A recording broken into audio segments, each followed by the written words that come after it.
Hey everyone! So today we've got a very special guest.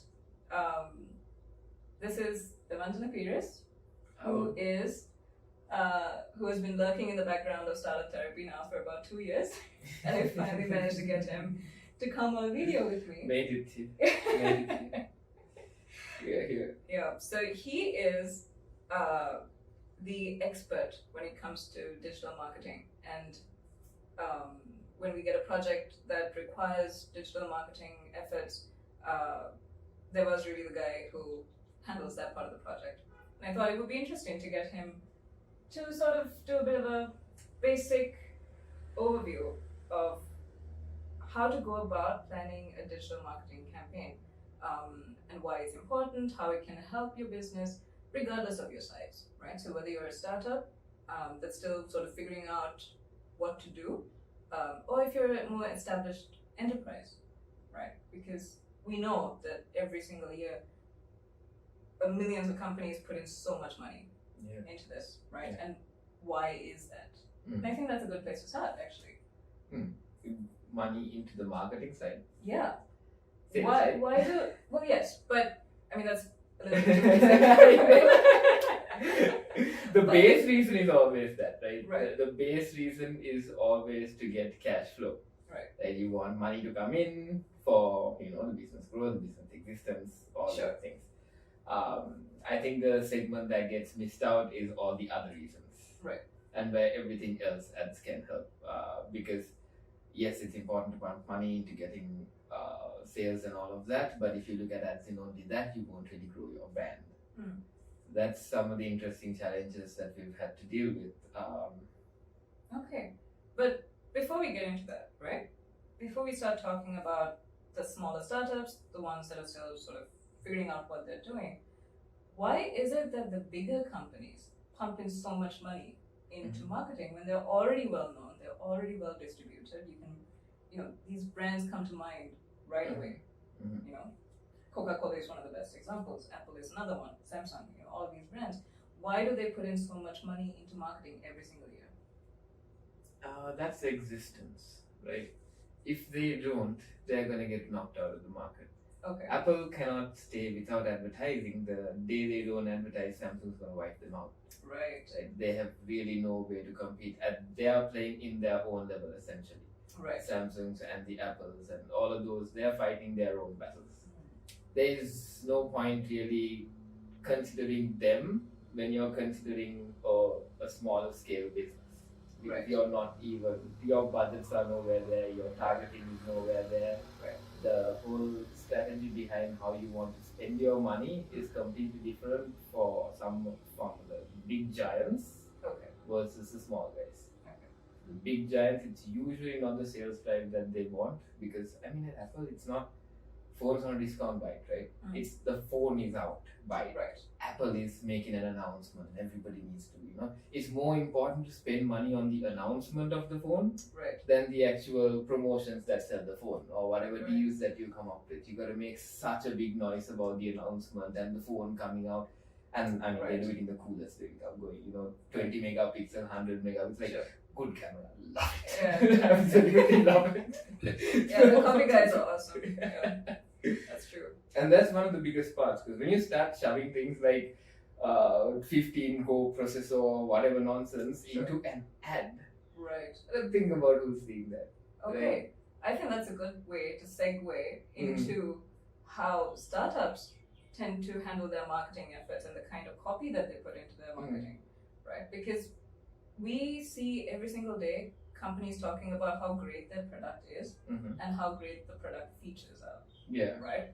And then they're always like, well, we put in so much money and we have such a great product, why aren't we getting any response to And you hear our this ads? you hear this in the brief very often. Right. When the client is talking to you, they're always like, look, they need to buy our product because we have XYZ. We are so much more better in this, we are so much more cheaper in this. Well, functionally, even though all that is true, that is too much information to process in an ad. Right. Have to think about how much attention do you want to spend on an ad. Like realistically, like the moment you see a story, you're going through your stories, you're taking your morning shit and going through your stories, right? You open your stories, you're going through, there's a nice thing that comes up, nice music, a little video, you have a tendency to kind of look for that sponsor. Right. Like if it is sponsored, you tend to look away. I mean, this entertainment stuff is out of this. They work in its own. The psychology behind that is completely different. Sure. Right. Right. But when you're promoting something, a deal, something good, or a functional thing, something that you can get, if once it's sponsored, once you see that sponsored label, you immediately process it differently. The amount of effort you're willing to put into it is different. Right. Now, if I go and say, here's a phone with 15 cores, right? Or let's say, I don't know, I'm really sure these things. You have exactly top of mind, exactly, which is kind of the point. Exactly the point. Like, so 100 GB RAM. Yeah. Okay. For me to know if that is good in this day and age, now I have to go do research. That's the part that people aren't realizing. Right. I don't know if 100 gigs of RAM is good. Right. I don't know what the competition is making. I don't know what's good for that particular price point. Right. So now I gotta take the information that you gave, or an ad, out of all places, go and check it against the information that I already have, and then ask friends and do all this bullshit. Right? There's a lot of effort involved. Exactly. No one really wants to do that. Exactly. But they just want to buy a phone. Exactly. That looks good. You establish yourself as the person who is the dictator of what is good and bad, which is essentially what Apple has done with their iPhone. Right? So you define saying, we have the best camera, and it lives up to it. Right? Functionally, it does. I mean, it focuses really fast. Okay, here's the thing, right? With the Apple camera, the iPhone camera, it's a very good camera. But whether it is the best camera has been a topic of conversation amongst many reviewers. But you don't care because it's a really good camera. And the problems they solve aren't specific to people who like photography. Right. The problems they solve are extremely specific to everybody else. Correct. Yeah. Not for like the Vivos and some of the Galaxies out there. They can take crazy pictures. Right. Probably better than the iPhone, but you have to know how to go to pro settings, work with all that Jaltara, maybe use a secondary camera application, use post editing, post processing, whichever it is, right? iPhone, the moment you snap it, the software is doing all the work, right? You don't have to spend hours, focusing. Did I get the focus right? Did I get the colors right? The light? The software is doing all that. So what they've actually fixed is, I mean, I might be wrong. Don't come down on me, but I'm sure the camera technology is good. But more than that, it's the software. Right. Like the Apple's camera software, if you realize how quickly that thing focuses, it's effortless. You pick up your phone, you do that, you take a picture. You can't do that with most of the Android phones. You need to tap the center and give it a second to focus. Right. That in itself changes. So now you're catering to the mass audience that thinks they feel like this is the best photo that can be taken because they all of a sudden are taking professional photos. Right. Yeah. Once you do that, all you have to do is say I'm the best camera. Sure. If you go to say I have so many pixels, I have so many this and that, now the person has to put in the work. But when the person who already is claiming to have it, and a lot of people around me are verifying that this camera is actually good, right? They say this is better than the previous one, that's good enough, right? A lot of, when you do research, 11 to 14, from what I've heard, it's just night that is different.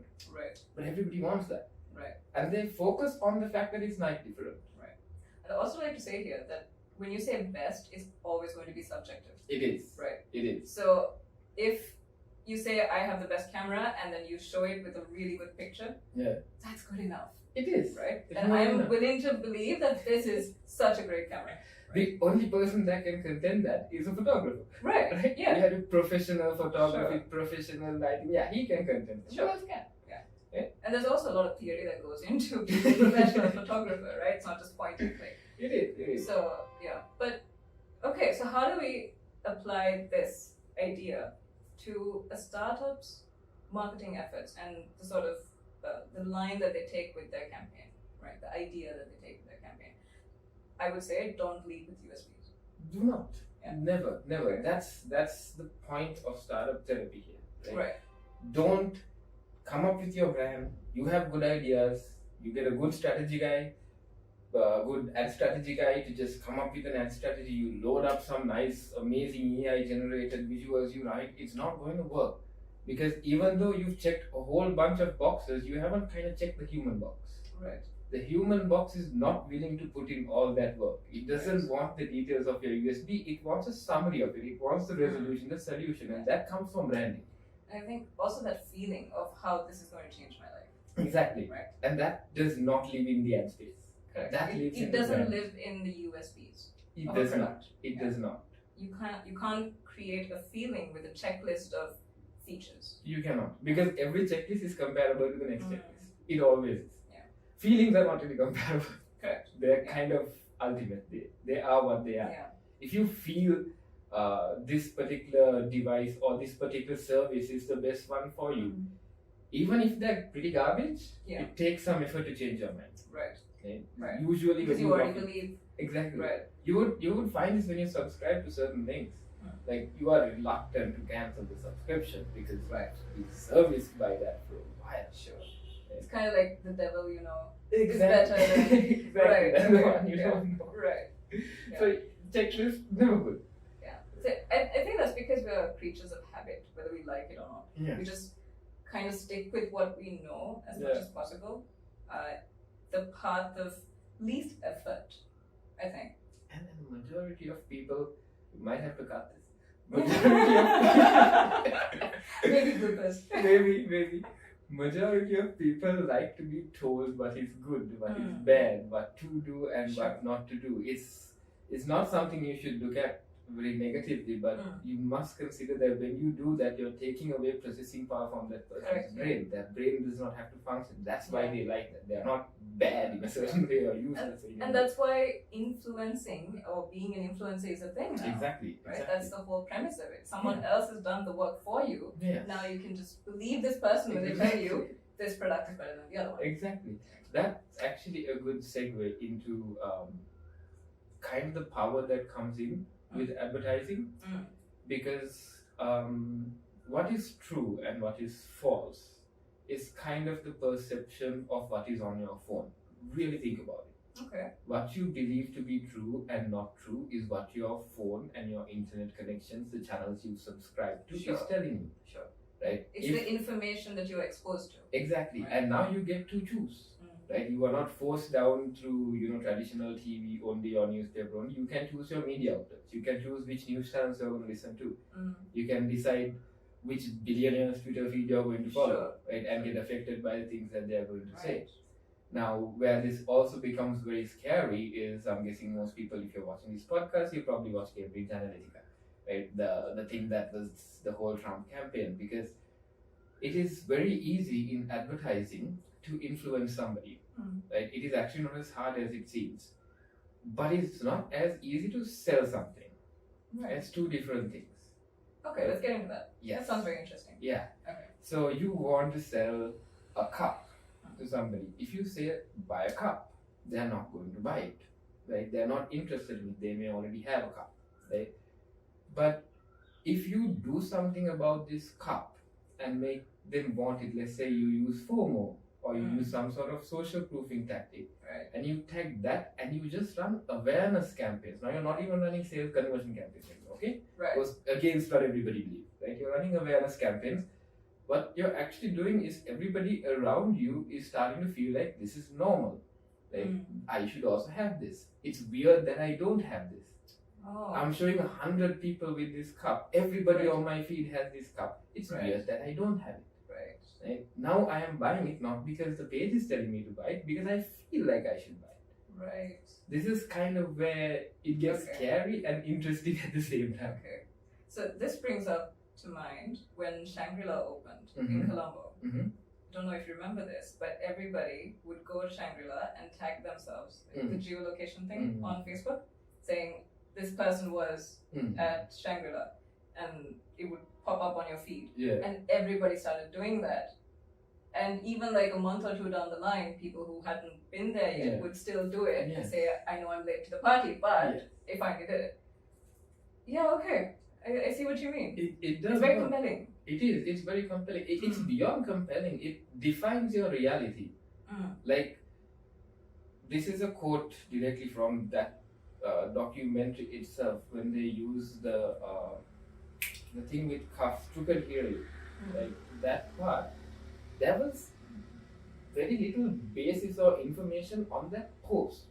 That post didn't have a breakdown of all the things she's done wrong, why you shouldn't vote for her. None. It's just a visual that says she's crooked with handcuffs on it. Right. Like, that is enough. If you show that enough times to a person, and enough other people are also saying that line, that becomes reality. Now that's plus the fact that we already believe that all politicians are crooked. Yes, that helps as well. We already have a bias. All of those needs a little bit of truth. Sure. Like, all these things need a little bit of truth. Even when you're trying to sell a cup or whatever it is, you need to find something that is actually there. A little bit of substance needs to be there. Like, you won't burn your hand if there's a hot liquid in this. So a little bit of substance is in there, and then you blow it up. Right. You can blow it completely out of proportion. Right.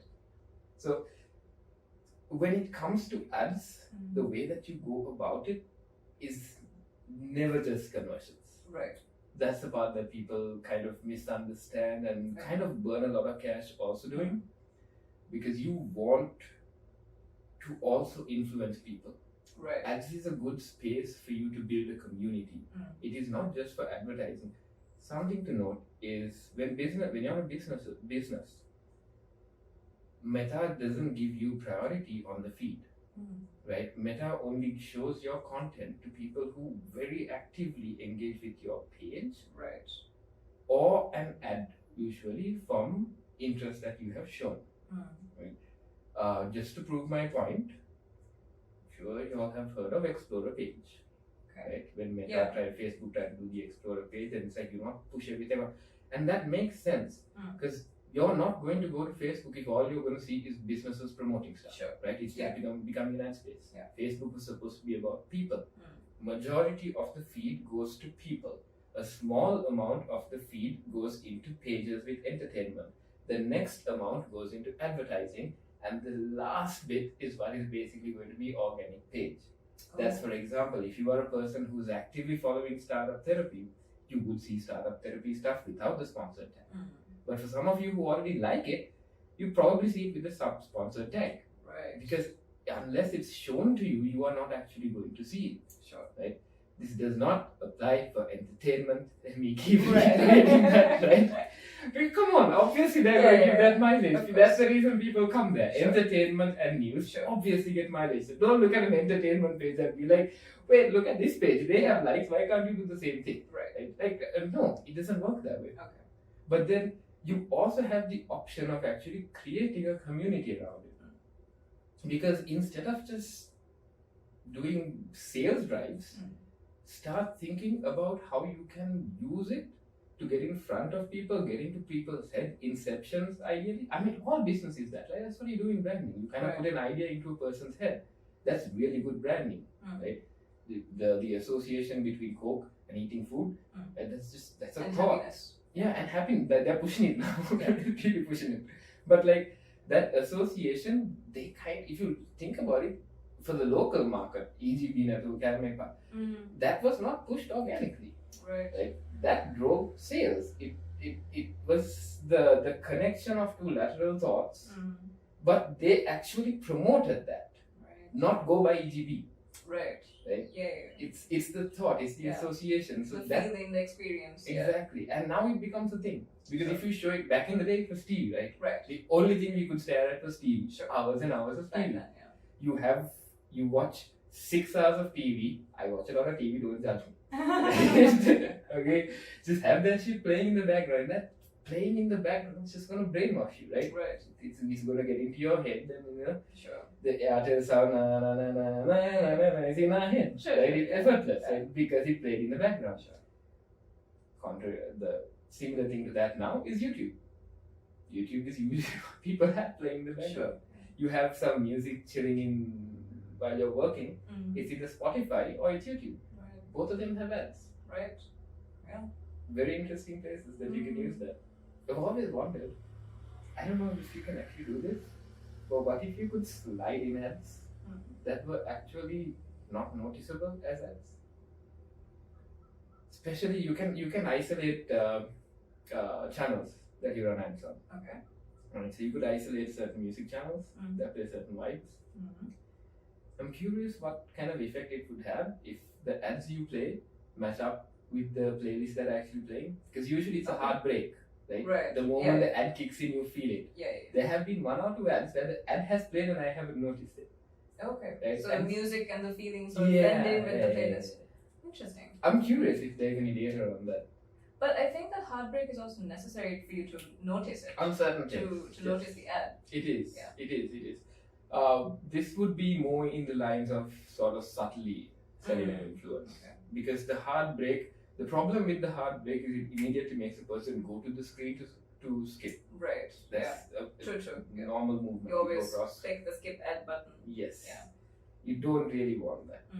I think that's a part of ads that could be thought through a little bit more. Right. That's quite interesting because small nuances like that. You have ads that run in playlists, right? You have a person coming to click skip. Are you thinking about that first 5 seconds? Right? Because they might not even be looking at the screen by the time your ad starts. Right? They're going to come to the screen to click out. So have you thought about that last 2 seconds, 4 and 5? Right. Which is actually what they're going to see. Right. 9 just before they exit. They won't see the first second, right? But the 5 and 6 seconds is guaranteed if they're going to skip it, right? That's very interesting. Okay, that's like a whole new way to start designing ads for the internet. It is. Yeah. Nuances in ads are such a big deal. Like this promote blue button brand ads. Like, what are you doing? You're just making Zuckerberg rich. Right. That's what you're doing. That's true. Rich with money he doesn't even need. Okay, so the way you say sales drives or campaigns that are towards driving sales are a waste of money unless you do it with a particular objective. So I'm guessing unless it's like a promotional campaign that's just meant to get a certain amount of cash flow that you need to do other things that need to be done. Okay, so that's the only time that you would That is the exception. The thing is, even with that, I would always urge to grow your audience. Right? Still, as much as you're pumping your KPIs, also try to get people interested in your product. Right. But you don't want them to just buy and leave. You want them to buy and return or buy and remember. One of those two things need to happen, or they're just going to go to somebody else. Right, true. You're just kind of advertising for your competitors. Exactly. Right. Exactly. And by some godforsaken chance, if somebody has a slightly better product, now you just make the market for them. Right. Open the market for them. Sure. So just without recall running it is a loss for you. Okay. Yeah, you mentioned KPIs just in passing a little while ago. Yeah. So let's get into that. If you're a startup, right, and you've got cash flow issues, as all startups do, right? How do you go about figuring out how to allocate your marketing budget? How important is it to figure out what your marketing budget should be at the beginning stages? Because something I've noticed with a lot of clients that come to me, they haven't thought about how much money they need to put in, right? They are shopping for the best option. So they're just looking at different agencies, comparing proposals, comparing what they're offering and what the price tag is, and then looking to come up with that money. Rather than thinking, okay, this is the capital I have raised, this is what I have to work with, and this is how much I can allocate into product development and into marketing, for example. Right? Yeah. And obviously then later on you'll have distribution to think about and all those things, right? But so I always tell them it's important to figure out what your marketing budget is before you decide who you're going to work with and what they're going to do with that money, right? Not the other way around. Because if you do it the other way around, you might go through your entire capital in the very first month, and now what are you going to do? Usually what happens. Right? So let's talk a bit about that. What's the better way to go around this problem? So I'll try to answer it, but before that I want to say the right way to handle this, and this is not just marketing for startup therapy, find a startup consultant. Sure. Somebody who understands, because this is not just an advertising problem that you're having, it's a business problem. Right. Like, you got to think about how long you can sustain and how soon you need to start making money before you have to shut down. right? Because every startup actually has a deadline, even though it looks like the world is your oyster. Sure. You have a deadline. Sure. Right? There is a point at which you're going to have to think about taking a job because it's not going to kick anymore. If you want to avoid that, think about that on day one. Where is the deadline? Okay, how much money I have? Based on how much money I have and where I am, you got to think about which is my possible ways of sale. Right? Just going social media is not the way to sell. Which is what a lot of startups do. Because, and that's just herd mentality. Everybody's doing it. Every competitor I have is doing social media. No. Right. No. Can you fix your cash flow with B2B deals? Because that's actually going to cost you a little bit less, right? It's going to cost you, because if you ask me, the first thing you should do is the branding. Mainly because you need to figure out a nice way to package your USPs in a way that matters to the people who are buying it. That is the way I see it as an ad person. Right? That's the biggest thing that branding brings to the whole equation. Why your product matters doesn't matter to anybody. They don't care. Right? All your unique USPs don't mean shit to them. Right? But you need to put it in a human way that they will understand. Then only the ads will work. Right? Get that part right. Once you have that part, you need to figure out next, how am I going to now bring cash into my business? Right? Do I need staff? Do I need deals? Based on that, chances are your branding person will be able to help you as well. Because it might not be a whole batch of social media posts you need. Instead, you might need a whole bunch of presentations. That might be what you need to spend your money on. Right? Get them done right so that when you pitch, you land. That's true. Right? Because some businesses just need investors. You can't put in your own money. So don't jump, okay, let me go find my customer. It's not always that. Try and figure out what your business actually needs. Right? You got some deals, you got a little bit of cash flow going. Now you're trying to get into the consumer market, or you're trying to expand a little bit more. You're trying to increase on the cash flow. Now you need to look at, where is my audience? Okay. First, always figure out a way to get money going. It's about money. Right. Business is about money. Right? Sure. Don't run yourself to bankruptcy with one person or the other. If somebody is not working, drop the ball and move on. Right? If they don't have a path to fixing the actual problem, don't continue. If there's a guy on a retainer with you who's charging you X amount and telling you, I'm getting you X, Y, and Z, and the results aren't coming, drop them. Because there's so many other people who will actually work the result backwards. Right? Again, not only us. Of course. It is not only us. Right? So we were talking about a branding person potentially working on other things other than social media and all those things. Presentation is ironically one of those things that people miss out. Right? Because that's the place you're absolutely talking to humans. Right? You're doing very little of the whole marketing tactic. You need to convince them that it's going to work, and you need to convince them before they leave. Right? Because once they start talking to people, everybody has a way to say that it's not going to work. And they all have their own opinion. Exactly. So, okay, an example of this, right? Just to give some context. Let's say skincare products or deodorant, right? Where are you going to go and buy it? Probably a grocery store. Yes. Right? It's going to be on the shelf. And you have like a ton of choices in front of you. The one you're going to pick up out of that shelf is either the one that you've always been using or the one that looks best. Right? The one that attracts you. So that's why presentation is so important. And it's different based on the product, of course. But you have to know how your customers buy your product. So if it's going to be on the grocery market shelf, then you better really look good on that shelf compared to your competitors. And not look like them. You need to stand out. Right? And this is something I'm constantly telling my clients when it comes to their branding, because they want to look like their competitors because that's what works. And the way I sort of address that problem is by saying, look, we need to learn what the people are used to. And that you can get by understanding what all the competitors are doing similarly. Right? So if luxury brands, fashion brands are all using black and white logos and they don't use color, that's the basic expectation to be a luxury fashion brand. So make sure your logo is black or white, right? But beyond that, there are other ways to stand out and be unique.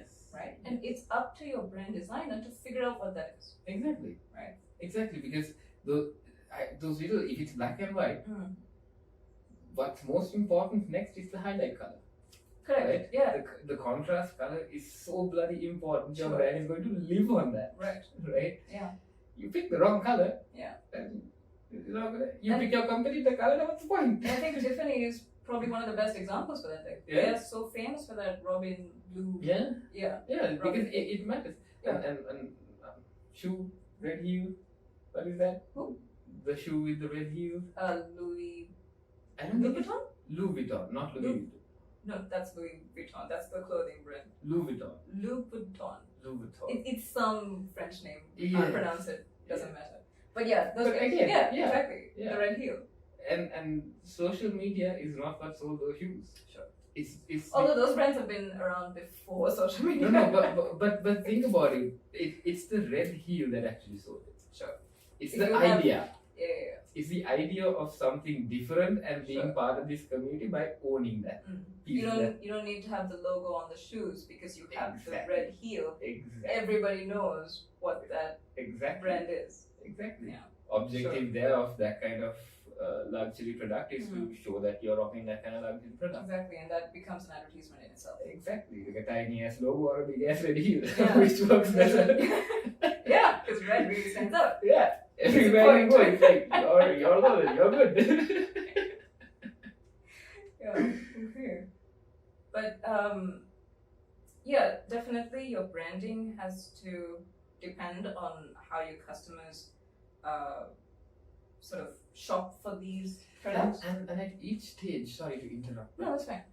Because we were talking about the stages of how a startup applies this. If you are a startup, you haven't gone to market it, you're still figuring out the stuff, you figured out your USB. Even if you're going B2B, don't treat that like, let me do a presentation in my PJs, in my couch, and then go take it to the business. Right. Just because you're talking to a business, you must understand that is your customer now. Right? Cater to them. The branding needs to be there. Right. Like, don't put up a PowerPoint, with a little Sure, template sure. from Microsoft. Like, they bring the branding across. Whatever you're going to present, maybe work out with a branding person. So you can figure out the lingo of the brand that this person has created for you. So you can present that way. That entire uniformity is going to bring confidence within that presentation itself. Yeah, I think that's a really good point because a lot of people have this perception that to make B2B sales, you have to have personal relationships with these businesses, right? And not everyone has that luxury. You don't have to. Not everyone is well connected. Not everyone has that social network. So in that situation where you don't have any connections, but you're trying to break ground and sort of get your business out there, then how you present your brand and your presentation, obviously, makes a big difference. Right? The more it stands out, the more like attractive and catching it is, the way it's been written, the look of it, all of those things make a difference. Also feel like, okay, yes, you don't have the connection, and chances are people in the boardroom don't want to make that connection with you. Sure. Right? Okay, I got caught for sure. But the people in that boardroom don't want to make that connection either. But they probably want to make the connection with the brand. Right? They probably don't want to get to know your personality. Right? But they are definitely interested in the brand's personality. Sure. What the brand is going to do for them. For Exactly. their business. Yeah. Exactly. And how does it sound? How does it carry itself?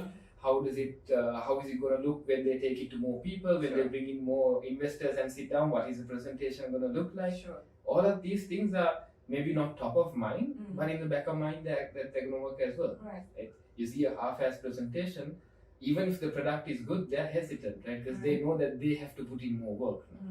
Right? But if everything is together, even though you don't have your ROI, you don't have revenue, nothing going on, but everything is so together, and the business, the brand feels like a person. Like after the meeting, you feel like you just interacted with this cool brand, right? Not this individual, but this cool brand. Now you actually have something memorable. Yeah. Because most people actually won't do that. Sure. They won't. And also, if you look at it from the investor's perspective, they're being hit with these pitches all the day Left, long, right, and center. all the Left, time, and right? center. Like 100 every week, more probably. So if you want to make an impact, it's not really about how great your product is. It's enough to have a good product, right? But you really need to be memorable. You need to make that impact, and that really comes through from your branding and how you speak in your comms, right? It does. It does. I think we should do a session on this. actually. Yeah, going somewhere. It is going somewhere, then. Yeah, I think this is actually something that a lot of startups struggle with, because I've done quite a lot of brand design and pitch decks, like that was aimed at getting investors, so that they could develop a product. I think this is something we can actually get into. Yeah, how to start up is I think a thing that we could do, because we have good amount of experience. Yeah. Trying to get startups off the ground now. Like more than 30 just between us, just the two of us. In the past 2 years, I think we're good. I think we're good. That's a lot. That's a lot. But okay, all right. So let's come back to promotional. Okay, so I was actually going on a little journey here, right? Sorry, yes. So we got your startup. Now you got your branding done. You got it into a personality. Now you got in front of people. Sure. Now you are gotten these people on board. They could be investors, influencers, people to market it, other businesses, whichever. Now you've gotten your partners on board. Chances are you burned a lot of cash. If you haven't, you are a miracle. Yeah, I know, right? It's business. Because there's a lot of trial and error involved It for is. these startups until they find good consultants. People who can give them good advice on how to. And dude, even with a good consultant, you have to burn cash. Unless you're lucky enough to find a consultant who's done exactly what you've done, in which case you're not really great at that. You're just copying. like there is things to test. Right? There is things to test out in the market. Like even on the campaigns we are running, there is so much of a plethora of things. Even on a basic lead campaign, right? You run a lead campaign, you run your A/B test, work great on LinkedIn. You come the next month and you run is not working great. Right. Why? Sure. Right? Because January and August are 2 different months. Sure. A lot of things happen between January and August. Sure, yeah. Right? Yeah. People's lives changed. Sure. Businesses change. Some open, some close. Not there are seasons to take into consideration. Exactly. Yeah. All of that. I'm not even talking about the predictable stuff. Sure. I'm talking about the straight up unpredictable. Right. Just because it worked during your A/B test in January, right, doesn't mean it's going to be the same in August. Yeah. You actually have to revisit. Sometimes now I don't want to disclose client information, but in a situation where platform has changed, right? Where LinkedIn was killing it, right, and Meta was not. Now it's completely flipped, right? It's still kind of breaking down as to why exactly that is, why this industry is struggling to get leads from where it did earlier. Right. But there is so many nuances to things like that, because the way people interact with ads is very weird. Right. And for a startup, unless you know the ad stuff, to try and keep a track of that is going to be insane. Right. It's way too much, trust me. With everything you have going on, it's way too much, because you have to constantly keep doing it and constantly keep changing it. You have to be okay with running ads and not performing to find out what is going to perform. Right. There is a deadline on this. Sure. This is not indefinite. Don't keep burning cash. I would say 2 to 3 weeks. If something is not working, you need to change it. Right. Less than 2 weeks for certain things is not a good idea. Right. It's hard to say this to It's too hard. You're talking millions of people, right? It's filtering through millions of people. Give the algorithm some time. It's fast, but it is limited by the consumption rate.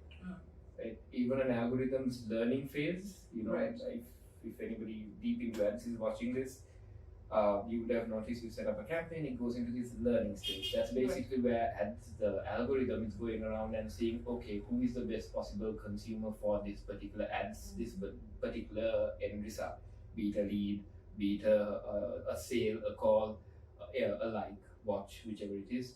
It'll go and look for the right person within the niche that you have provided. And sometimes learning can go on for a while. Right.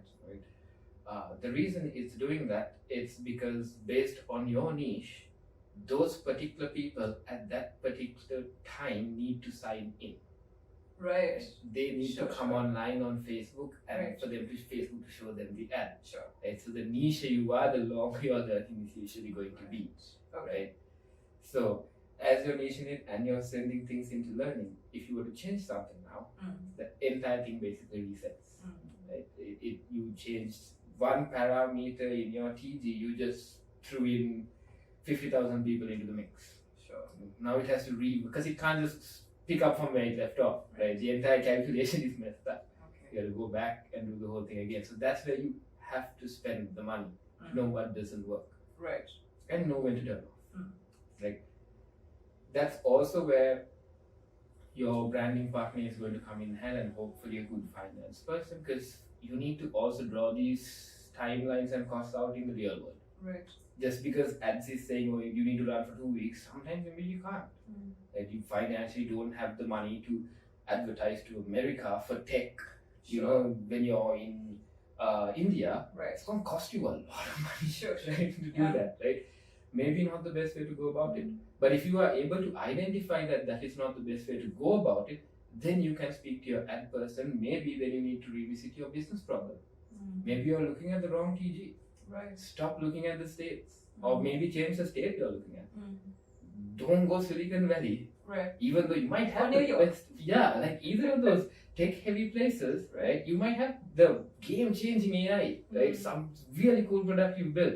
Just getting it to them is going to cost you so much that your business might not survive. Right? But if you get it to, let's say, Canada, I'm not saying Canada is cheaper, it's almost the same, but just as a hypothetical, let's say it was cheap, like you get it there, and then you can spread word.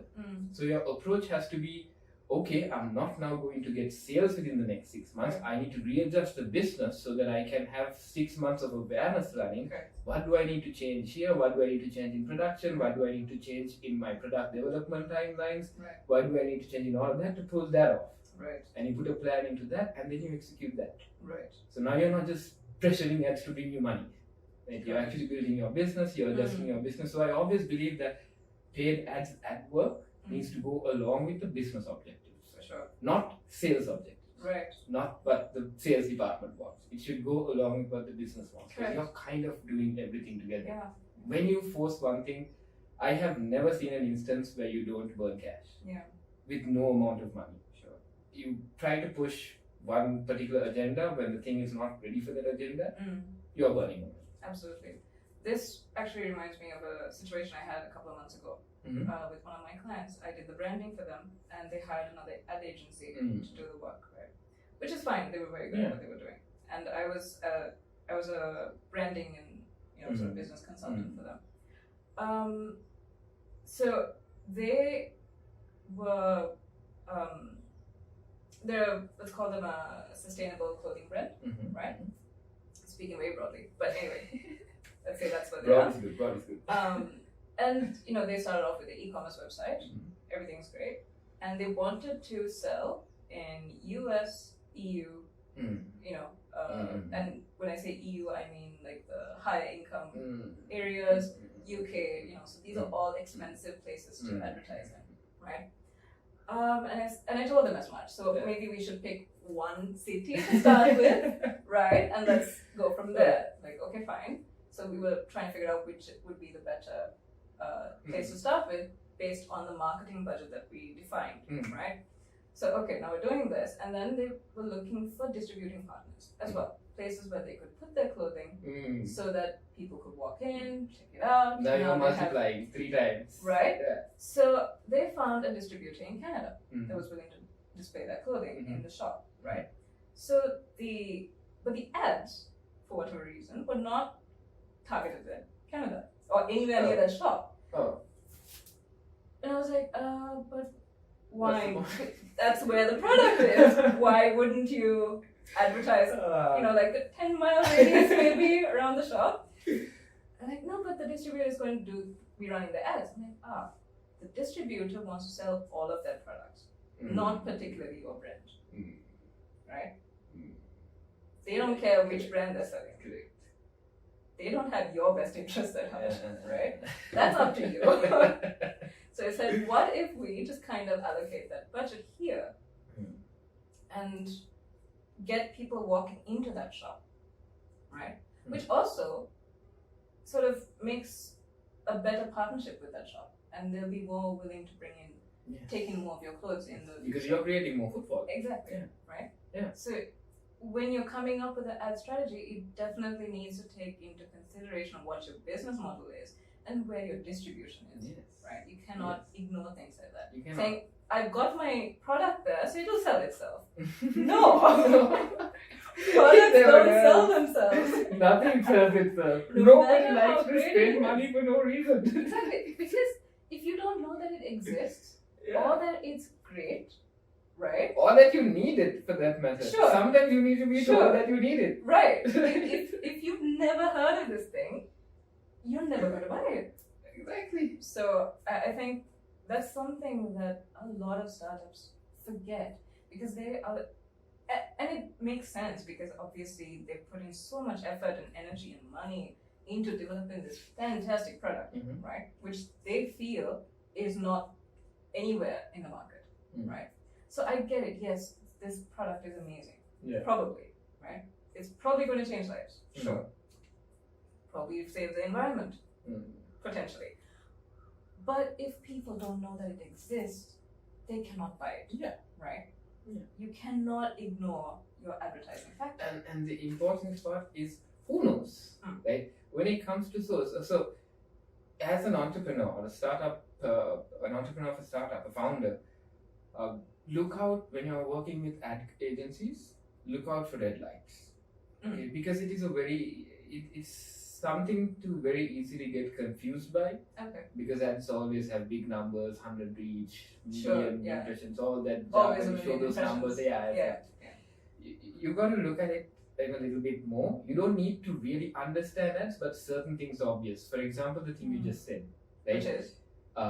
If you are a clothing store, why are you not advertising in the area? When have Right. you heard of somebody traveling 100 kilometers to Sure. buy clothes? Right. The people who come to a clothes shop are the people who are around that area. Sure. That is a basic thing. You would be able to work that out, right? Question why something is being advertised the way it is. Always question. If you are an entrepreneur and you are getting hit by the ad, you can actually check this out. You can actually click on the little eye and see why am I seeing this. Right. And Meta will actually tell you based on Right. what metrics, what interest this is showing you to. Right. Right? If it's because you're in the wrong state, Ah. that is something you need to bring up with your agency. Right. Because, like you said, that example is so obvious until it's so obvious, but it slips. Yeah. It slips so easy because Right. those big numbers are there 100,000, Right. 1 million reach, Yeah. this, that. And I think it's also because the client wanted to go global. He wanted to get into all of these markets. Yes, He wanted yes. people from all these different countries to buy the product Yeah. from day one, which is not That's where the business part really needs to be thought Right. about, right? Okay, you want to go into UK, US, US, UK, and Europe, right? In general, right? US, UK, and Europe, on a lucky day, $5 per click, sure. right? Yeah. Depending Uh, on the industry. But Depending yeah. on the industry. Let's just for the sake of being easy, let's make Sure. it $5, Yeah. right? To get one person from each of those countries, that's $15, right? Okay. You're saying 1 in 3. Yeah, because you're now hitting all three, right? That's what you want to do. You want to hit all three countries Right. simultaneously, Right. right? To get the clicks there, you have to be able to afford $5 per click per person, out of which you have to run about 100 Right. to get a 10% conversion rate, Right. right? Yeah. How much? Okay, fine. You want to do that? Cool. There are businesses that do that. Yeah. Does your business's financial structure actually support that? Correct. Do you Yeah. have the budget to make that work? Be realistic. Yes. Be extremely realistic, right? Okay, it doesn't support that. Does that mean you drop the plan? No. It could mean you drop all the rest and you pick one tiny, the most smallest overpopulated country in Europe. For example, because you have now, if you are picking selling in Europe, that means you have a way to get the product there, you have a way to sell it there, right? That part you have covered, we are assuming, right? Sure. You have also the options to do this, but just because you can, don't. Yeah. Right? Just because you have this here, start on this. Get this going, right? Get the cash flow going. Right. Let this fund that, Right. right? Yeah. That's how Expand an entrepreneur- slowly. Exactly. Yeah. Expand at a rate where you can survive Sure. And sustain it. and sustain. Just because this whole thing, my assumption here comes from, okay, these three countries are willing to spend money for the product. That's the logic that most, I won't say idiot. You just did it. Right? Just because they are willing to spend money doesn't mean they are willing to spend money on you. Right. Okay? Sure. Yeah. They are willing to spend money, Right. not on you. Okay. Right? just because they spend $200 a dress doesn't mean they want to spend it on your dress. Correct. There's a reason they want to spend that $200 on the particular dress they want to get. Sure. Right? So you need to start being that person if you want to. Just because you're established here, you're not established there. Right. You could be a decade-old business in another country, a century-old business, it doesn't matter. It doesn't matter to somebody abroad at all. Right? Pick that one country, run your ads there, see how much growth you can actually get. Is it fair to say that you should define your marketing budget and then work it backwards from there? Always. Right. Always. Because what's the point if you can't sustain it? Right. Because like I said, no matter how good of a advertising person you have gotten, nobody knows every single industry perfectly in every single location with every single change that happens daily in the market. Right? It is not possible. Cultural differences matter when it comes to advertising. It's a huge difference. Right?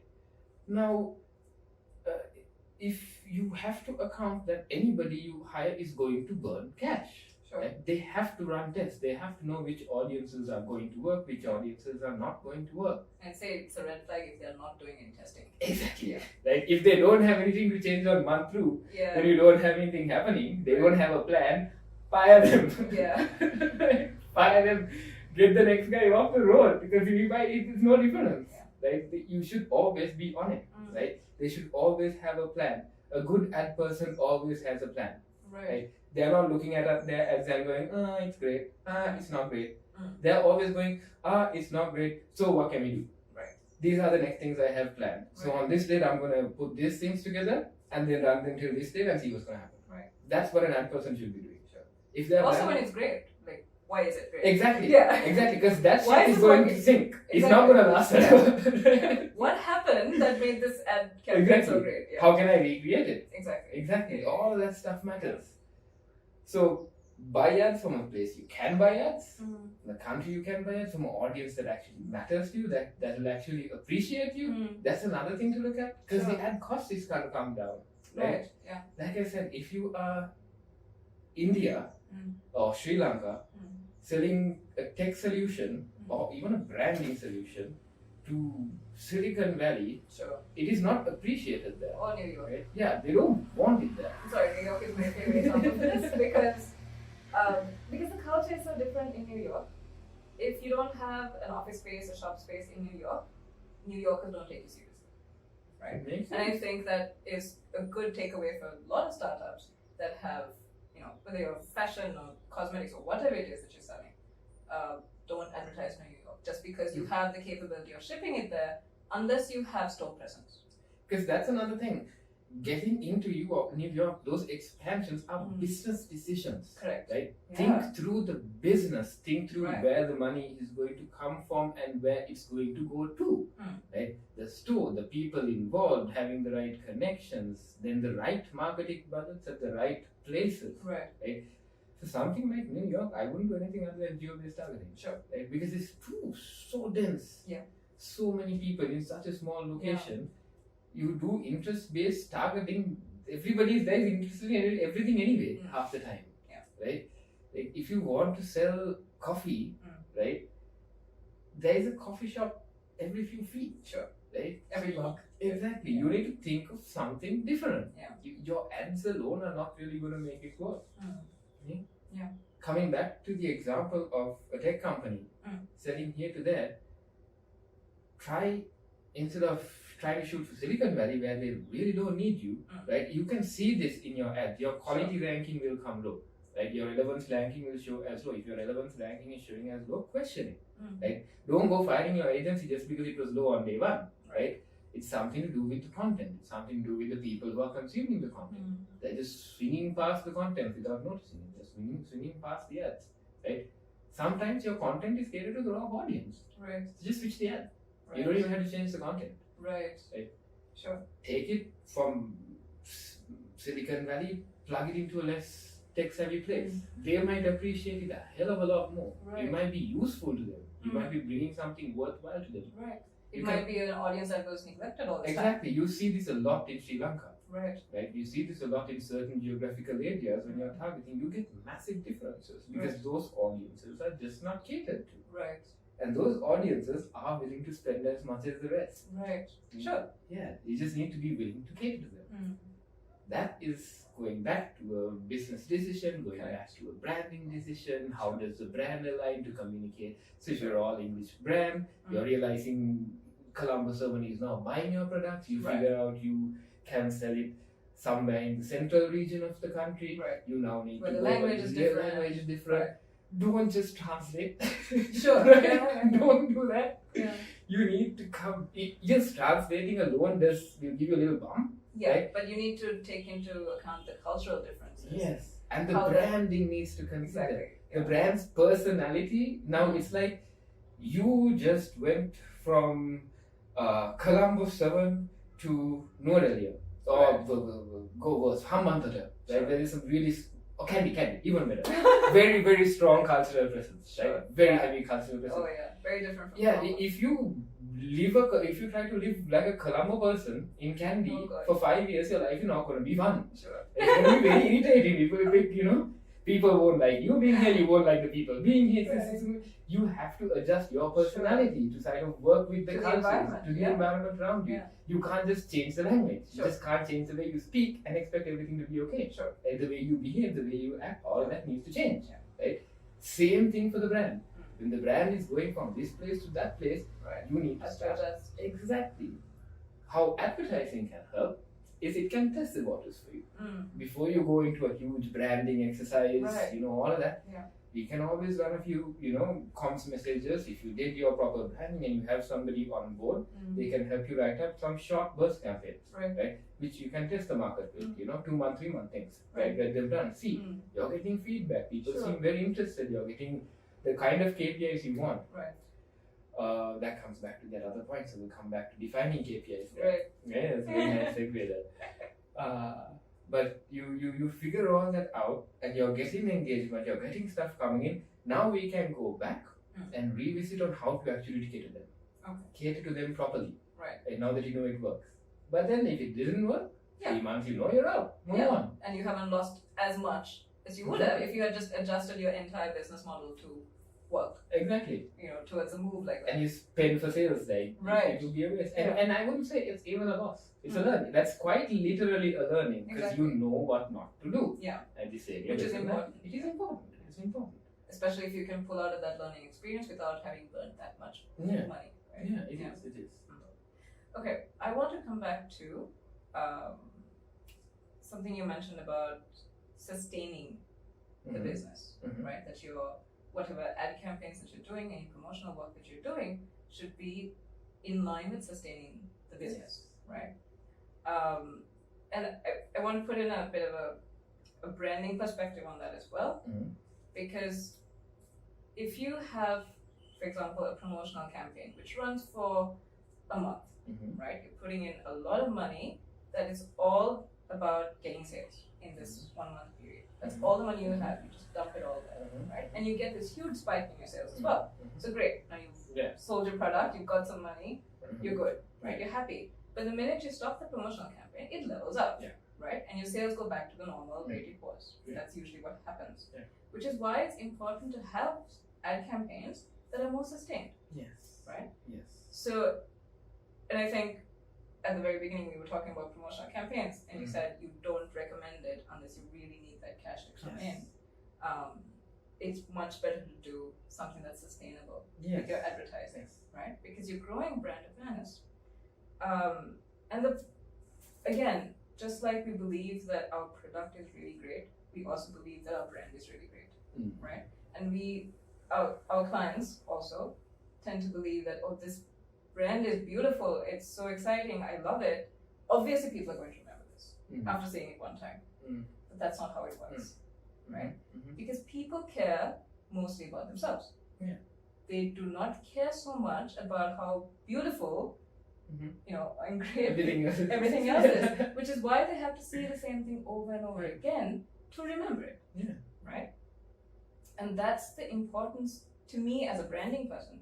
That's the importance to me of a sustained advertising campaign, one that's growing over a period of time rather than trying to do this promotional sales spike, right? Yeah, because the biggest spike the problem with the spike is don't just do it for cash flow. Again, think about the business. It's a survival tactic, essentially. Right?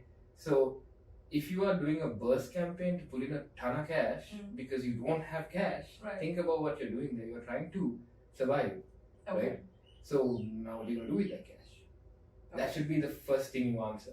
Before you think why do I need this cash? No, what am I going to do with it? Not why I need it. Oh, okay.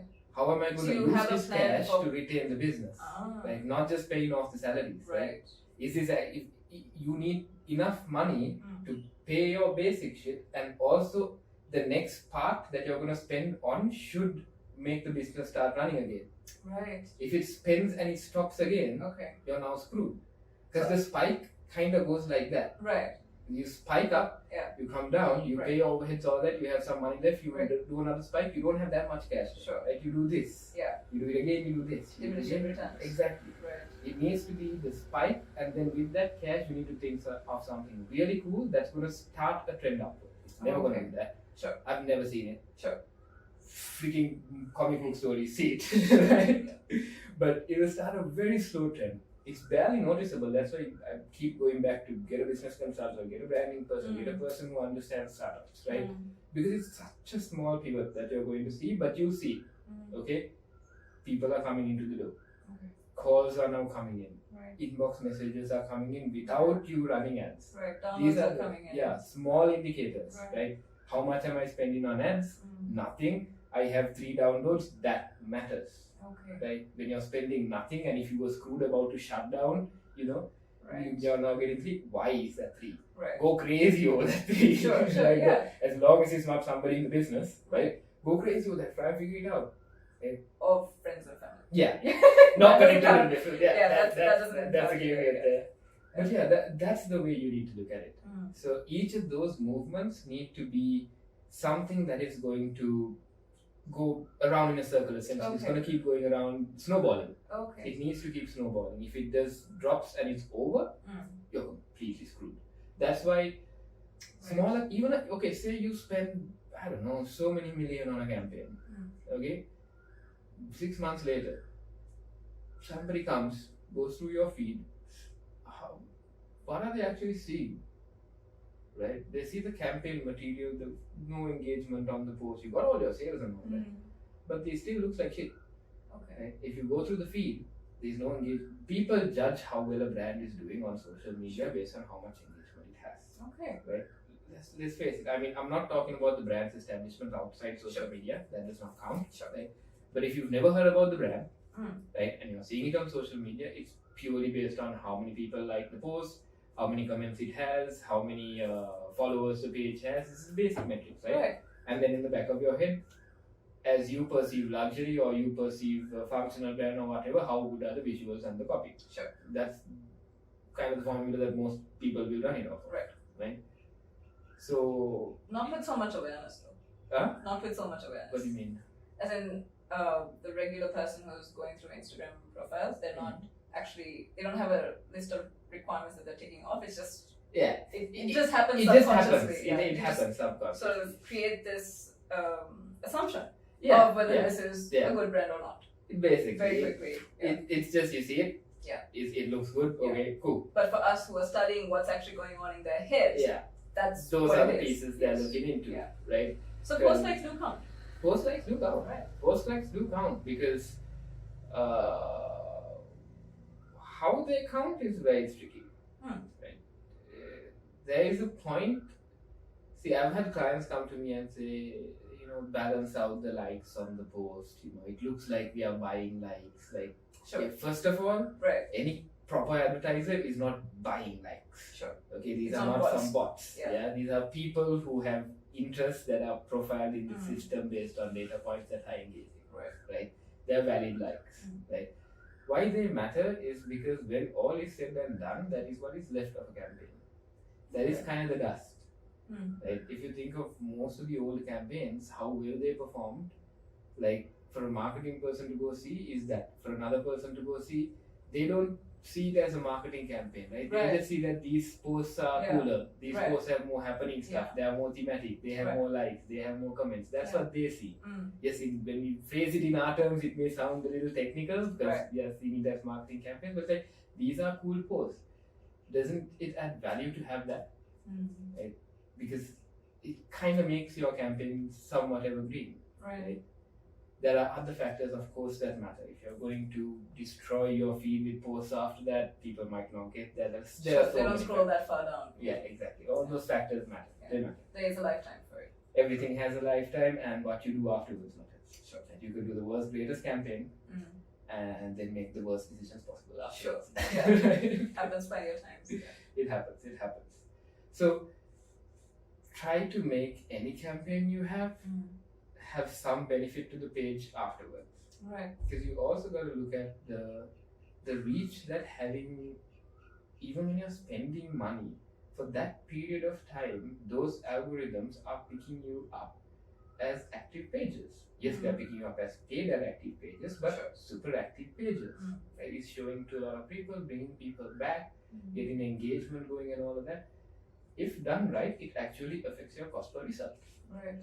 Right? If you have a page with 0 likes and you're promoting certain products to certain audiences, your conversion rate is going to be different to somebody who has 10,000 likes. Right. Why? Because out of the 10,000, you might have at least 1,000 people who are already showing interest that you are promoting to, that are within your audience, not an outside audience, not going to cost you as much to get into.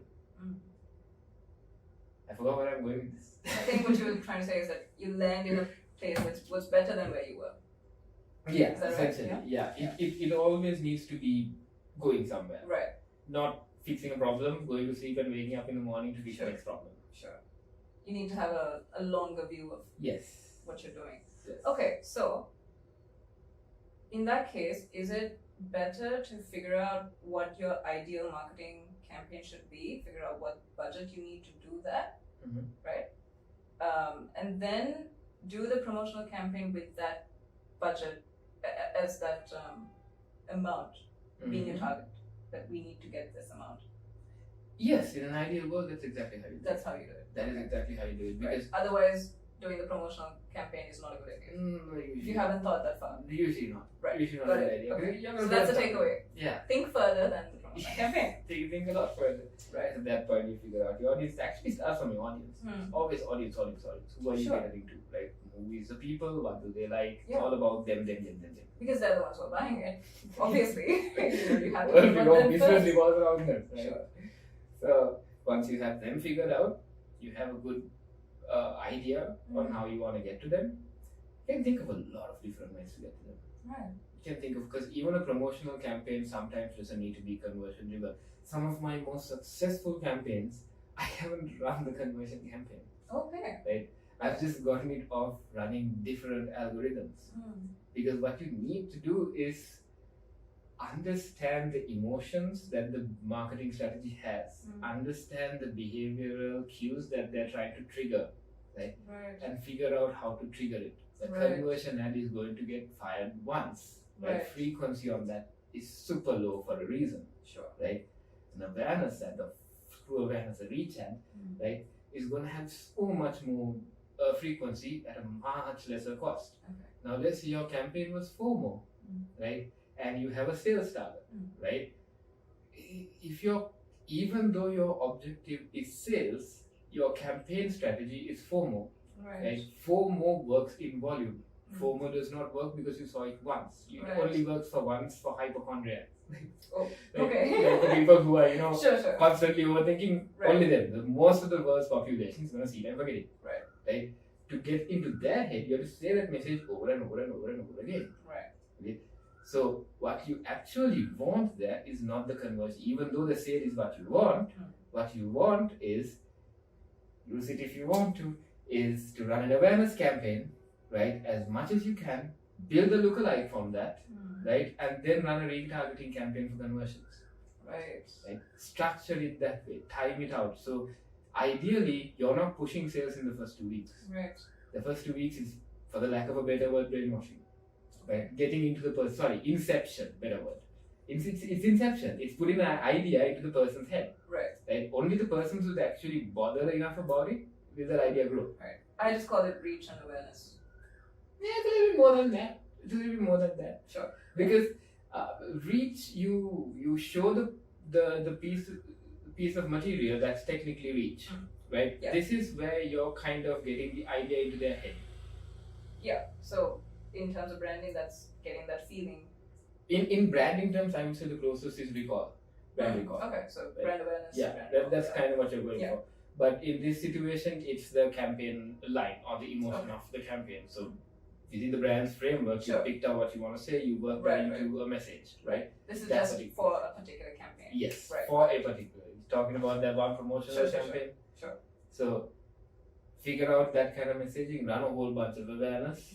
Like 2 weeks in, your client should be asking you why you don't have sales, ideally, and you need to explain what the hell is going on, and preferably before that, explain what the hell is going on. What to expect, right? And then you hit your conversions on retargeting. That's the formula that has worked. Yeah. It's the formula that has worked. Fascinating stuff. Ads are fun. Yeah. There's a reason why you're good at it. It's because you think it's fun. It's fun if you like things like Inception, if you like concepts like that. Right. If you like concepts of how people think. Yeah. How brains work. Playing with the brain. Yes. Yeah. How marketing works. Yeah. Why does it work? Yeah. Those are the things that why are these people buying things they already have? Exactly. Why are they spending 200 or something it's fascinating. that's 2 rupees? Exactly. It doesn't make sense. Yeah. It's fascinating stuff. It doesn't make any sense. Okay, so let's talk a little bit about an organic strategy, right? Okay. Because I think we're talking to, all this time we've been talking to businesses that have identified the need to have a marketing budget and run ads, right? But now let's talk about the other side, the smaller businesses that are working with a shoestring budget, right? Because I get a lot of messages from these businesses. So for them, they're going with an organic strategy, which is they have a content plan and a content calendar, which they stick to like a religion. You know, they post, let's say, 3 times a week, right? They don't mess with that schedule. And they get some likes, they get, you know, some comments, some inquiries, but it's not enough to sustain the business, right? So in that situation, a lot of clients would be like, okay, I need to boost an ad. Or boost one post. Like, this is my best product, or this is my best design, this is my best looking picture. Let me just boost this, right? That's something that a lot of businesses do. Yeah. Let's talk about that situation. Okay. Why that doesn't work, and what's the better alternative, and why does even a small business, why do they need to consider having an ad strategy? Well, it can work. Okay. But you got to do it right. Right? It's not just, I have one nice post, let me promote that. Okay. No, if you are going organic, it's actually a lot more than the content plan. Right? Your content plan has to be quite agile actually, and quite heavy, very dense. Okay. And there needs to be a lot of material, enough material to stand out from your competitors. Right. And so if you're going organic, what you're essentially going to pay in ads, you're going to pay in content production. Right. And this which is time and effort. Exactly. Right. One or the other. Sure. Right? You have to pay your dues, right? Yeah.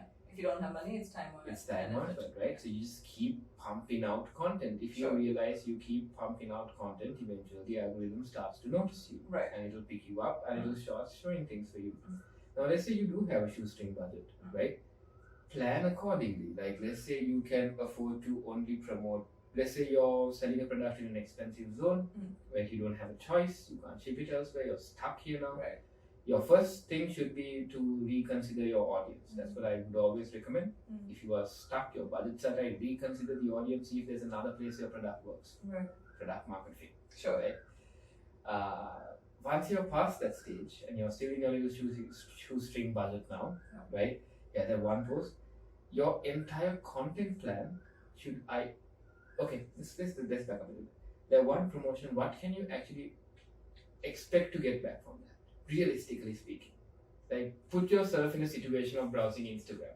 Sure. One random post. What's the best it can do for you? Right. I think clients are expecting that it's going to sell the entire collection. Right. Right. If it's a clothing brand, they generally expect that particular dress to be sold out in a day, or the entire collection to be sold out, for the page likes to go up by thousands. Right. I mean, that's the dream. Right? Influencers are posting the reposting it. That's the dream.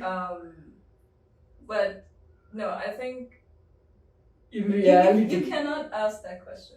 No, you have to define what reality is for them. That's kind of where I come in. Okay. So to define reality, it is actually really easy to define it. Right. Just for a moment, be observant about what you're doing on Instagram, or what you're doing on Facebook. Sure. Just be observant. The way you react and how you interact with your feed and other brands that are advertising to you. Exactly. Right? That's basically it. Sure. If you have a shoestring budget, right, absolutely nothing, you want an organic strategy, there is no pure organic, okay, come to the real world. Yeah. Right? There isn't, right? The only place that exists is news and entertainment. Right. Nobody wants to see your product for no reason. Right. Right? So you have to have a small amount. Okay, you have your shoestring budget, right?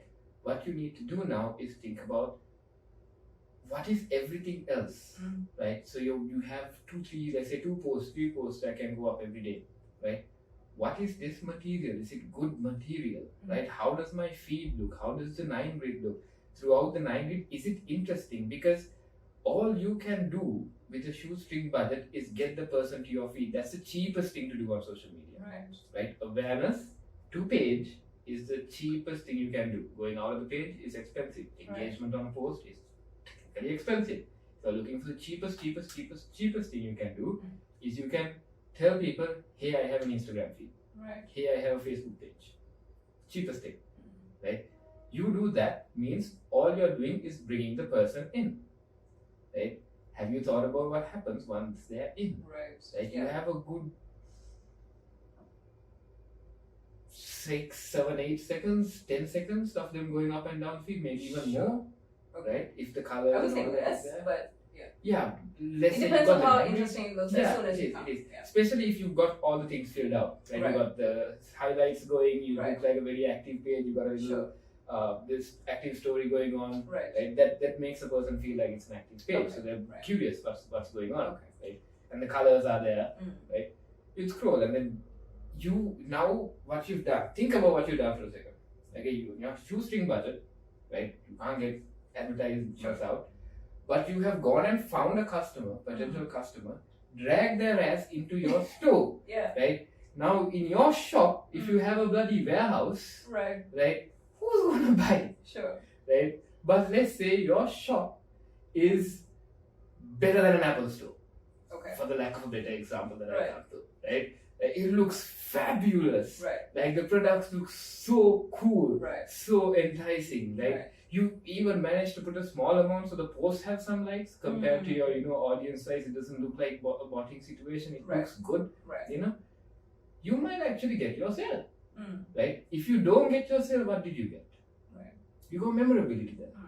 Because the person came in, and it looked good.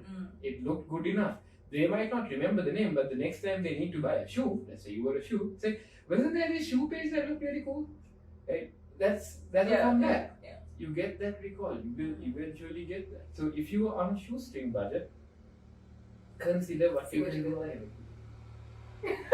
When to download. You end up with a shoe brand. Nice. Okay. Sorry. Let me go back to my questions. I think we kind of covered a lot today. This is actually good. Yeah. I think this is also what was missing on, for me at least, at your place.